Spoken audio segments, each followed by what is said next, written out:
నేనైతే ఇప్పటి వరకు చాలా బిర్యానీలు టేస్ట్ చేయడానికి అయితే ట్రై చేశాను. ఫస్ట్ టైం దర్బార్ బిర్యానీకి వచ్చాను. హైదరాబాద్ అయితే వెళ్ళాను, కానీ ఫస్ట్ టైం బెంగళూరుకి వచ్చాను. Very worst experience.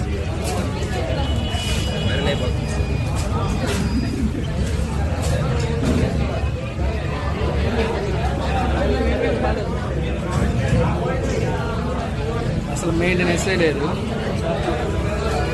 ఏంటో ఇది. క్వాంటిటీ అయితే చాలా తక్కువ ఇస్తున్నారు. హైదరాబాద్లో అయితే ఇద్దరు తినొచ్చు. ఇప్పుడైతే మా ఒక్కరికి కూడా సరిపోవాలి, అయిపోయింది. మటన్ చాలా బాగుంటుందని చెప్పి 2 ముక్కలు వేసాడు.